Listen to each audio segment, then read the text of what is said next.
They say the spotlight on Nashville's historic stages burns bright enough to chase away any shadow, but that is only half the story. For every roaring crowd, there has always been someone lurking just beyond the footlights, someone whose devotion tips from admiration into obsession. Long before streaming statistics and social media follows, the town's legends discovered that applause can curdle into fixation and that a single fan's heartbeat, if misstruck, rings louder than a steel guitar. Today, we pull back the velvet curtain and step into the hush behind the music to meet the watchers, prowlers, and phantom lovers who haunted country royalty when the amps went silent. Patsy Klein's velvety twang could hush a dive bar, but what finally chilled her was the hush that followed her everywhere in 1961. After a sweaty encore in Memphis, she caught a thin fellow in suspenders leaning against the proscenium, whispering her name like a broken metronome. She shrugged it off until the janitor found a handwritten note on pink stationery tucked behind the dressing mirror. "Your angel in the wings hears every encore." Over the next month, venues from Biloxi to Birmingham were mysteriously unlocked each dawn. Nothing taken except a fresh pair of Patsy's stage gloves, always replaced by another note. On the night she finally confronted the whisperer, he melted into the exit aisle, murmuring, "Duets sound sweeter when the house is empty." Tammy Wynette, the first lady of country music, learned how lonely pre-dawn could be when her bedside phone began ringing at 2:47 a.m. sharp. No syllables, only slow, humid breathing that lasted 16 seconds, every night for 312 nights. The caller never missed, not the evening she underwent emergency surgery, not the storm-tossed night power flickered across Tennessee. Technicians traced lines, but the origin hopped payphones in an ever-widening circle as if the phantom traveled with her music on vinyl. When officers finally found a motel full of cut-up fan magazines and alarm clocks set for 2:46, the captive explained he just wanted to hear her sleep. Tammy changed her number but claimed the pattern of those breaths still haunted her dreams, metronoming the dark. Hank Williams Jr. thought tour life taught him every brand of weird, until a spotlight operator noticed a nameless roadie never clocked in or cashed per diems. The stranger hefted amps, argued set lists, even tuned Hank's prized Telecaster, blending in so smoothly that no one questioned his laminate. After 2 tours, security compared payroll rosters and found no match. Cornered beside the Wichita loading dock, the imposter dropped a guitar neck he'd been polishing and bolted through the sodium lights, vanishing amid diesel haze. Guards later discovered a locker packed with forged credentials and a journal labeling Hank, brother in boots. If you're already glancing over your shoulder, keep listening, because the tales only tighten from here. What threads them together is a duet between devotion and delusion.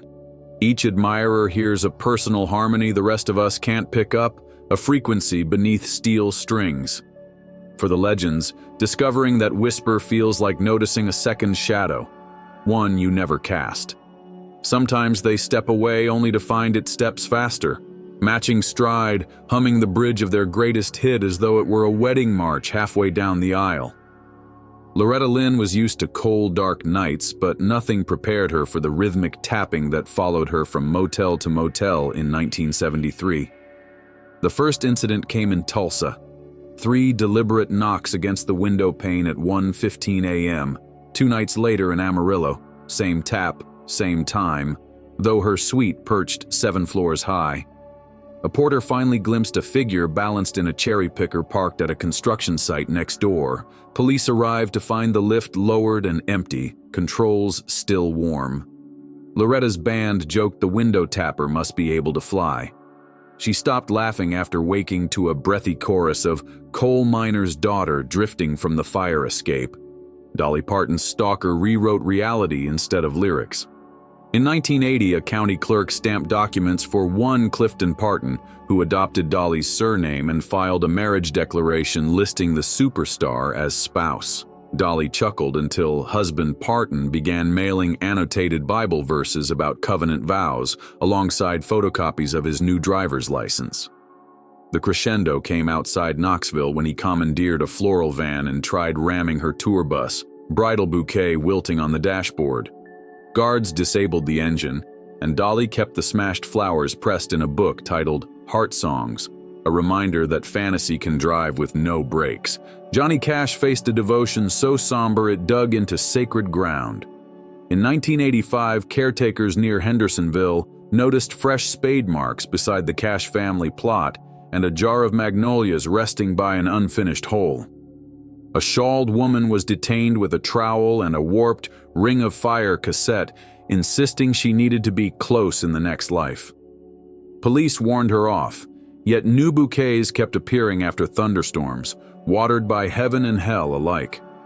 Cash joked, "Guess I sold a ticket to eternity," but hired guards and installed motion lights that flashed red like stage floods whenever anyone neared the headstones. He kept roses in his guitar case afterward, saying if someone insisted on a grave duet, he'd at least choose the flowers. June Carter discovered obsession develops its own dark room. Weeks after her wedding, unmarked envelopes appeared, each holding grainy photos shot from behind, buying apples, crossing streets, adjusting her hat. Security dubbed the unseen photographer the Shadow. Floodlights swept audiences, catching only dust motes. June paused beneath doorframes, listening for the silent click of a hidden shutter before stepping into daylight. Years later, a final package arrived, a single Polaroid of an empty stage, front row reserved, scribbled at the bottom. Reba McEntire greeted every sunrise, yet one dawn in 1987 greeted her first. She flung open hotel curtains to see a man perched cross-legged on the 10th floor balcony rail, binoculars reflecting her startled face. He didn't flinch, he simply watched, as if the pain were a cinema screen. When guards burst in, he tipped an invisible hat, pockets empty, identity blank. Reba replaced every curtain on tour with blackout drapes, turning mornings into midnight and trusting darkness more than dawn. For Conway Twitty, devotion arrived ablaze in chilled corridors. Starting in 1979, a solemn figure queued at every meet and greet bearing a lit candle that somehow survived gusting auditorium vents. He leaned in, whispering, "You only shine in candlelight," before vanishing. Wax finally dripped onto Conway's boots in Winnipeg, prompting an escort to the precinct. The man refused fingerprints, blew out the flame, and disappeared from a locked room, leaving cooled wax pooled like tears. Twitty ordered backstage areas sprayed with floral mist, hoping to mask the candle smell that followed him city to city. George Jones felt the tale long before security confirmed it. Classic Cadillacs vibrate when another engine matches rhythm. One fan memorized Jones's license plate and shadowed him across 4 states, sometimes 2 car lengths back, sometimes bumper to bumper. The pursuer finally vaulted Jones's estate fence and rummaged through glove boxes, claiming he was calibrating fate for a road duet. Jones traded his custom plate for a rental number but braked whenever headlights lingered too steady in the mirror. Barbara Mandrell's nightmare already lived beneath her roof. Returning from Europe, she saw muddy prints on kitchen tiles leading up from the basement.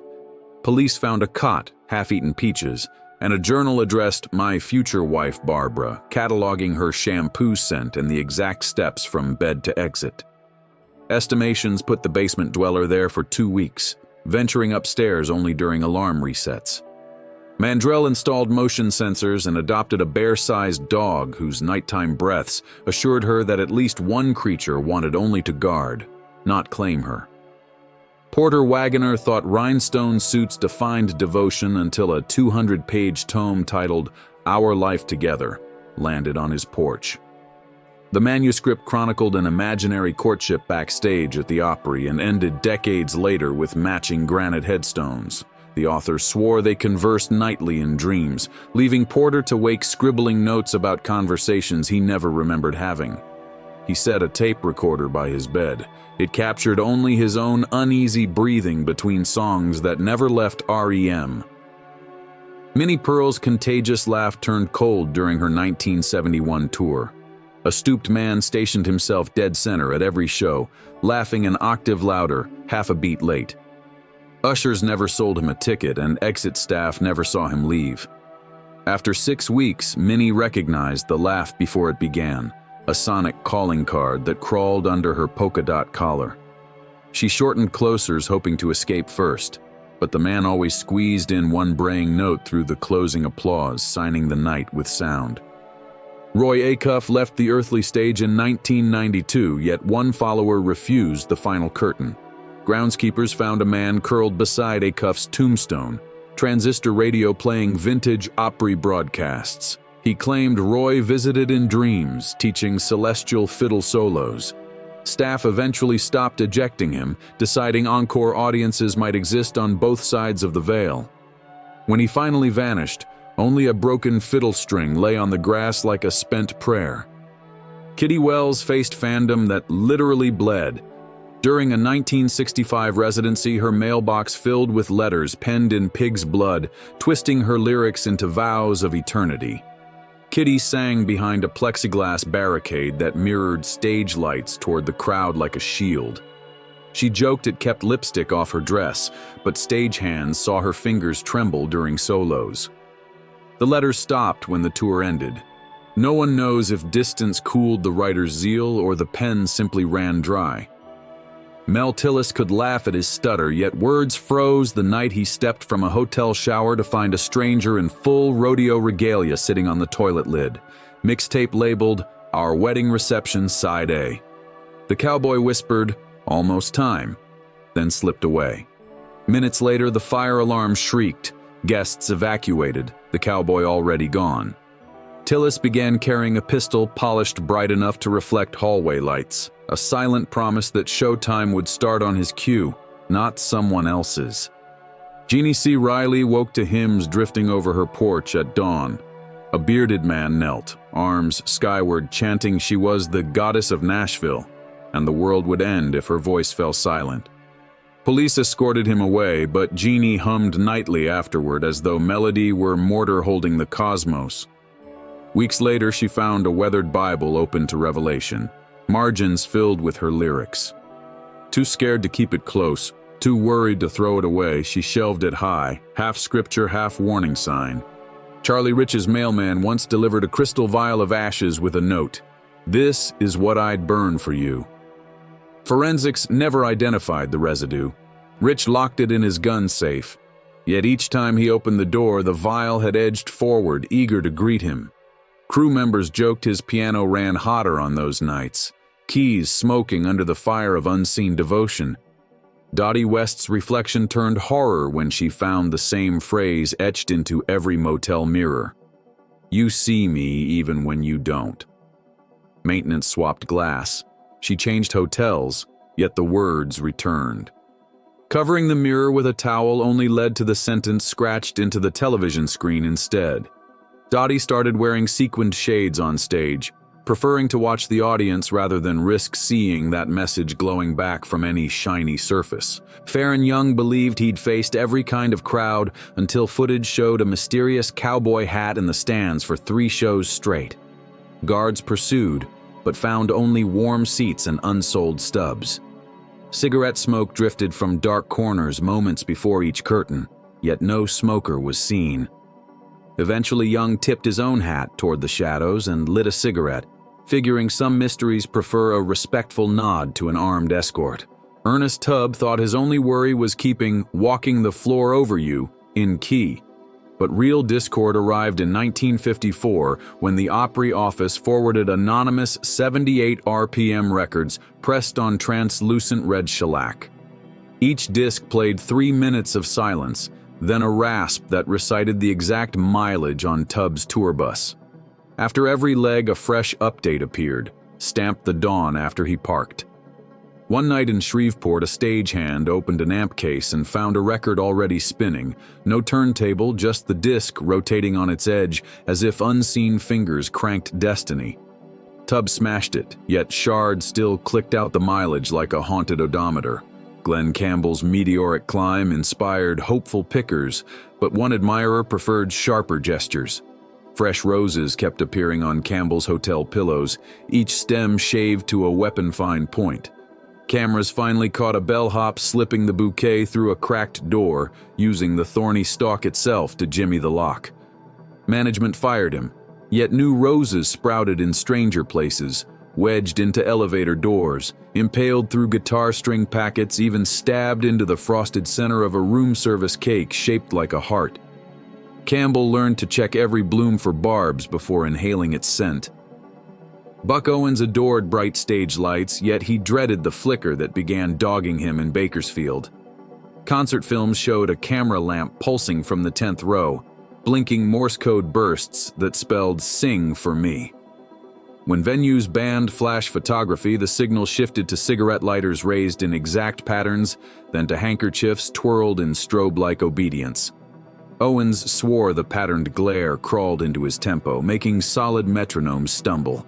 During a televised performance, the signal suddenly formed the word "thanks" and went dark, leaving him more rattled than relieved.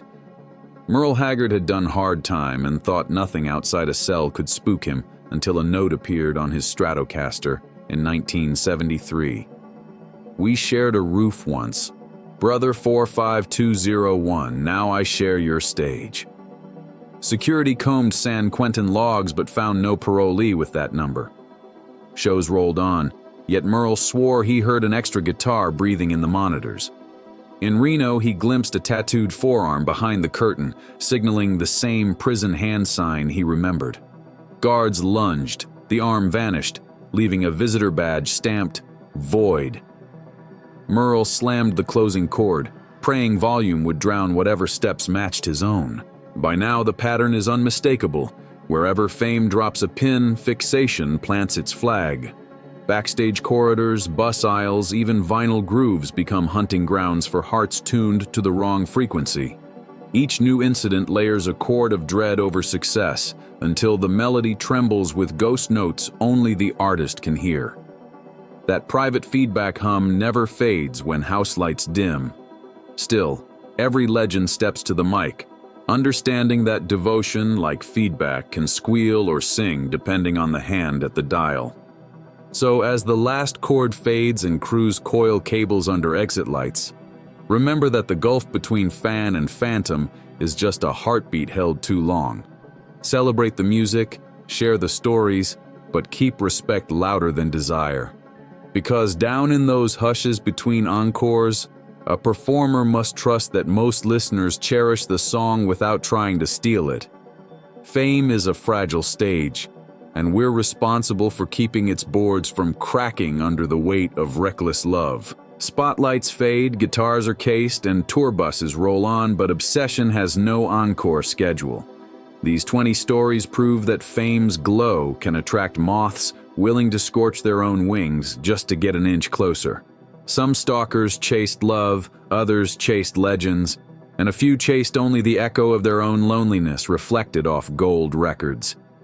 The stars answered with thicker curtains, bigger dogs, plexiglass shields, and piston-strong resolve, yet each admits the chill never fully left. So next time you stream a classic or pin a vintage poster, remember the unseen figures who once waited outside tour buses with letters, candles, or chisels. Music lives because listeners care, but caring rides a line as fine as a guitar string. Tighten it too far and it snaps, slicing the hand that tried to strum. Honor the melody, cheer the stories, but keep both feet planted in the light and let the shadows remain where they belong, on stage under the control of the ones holding the microphone.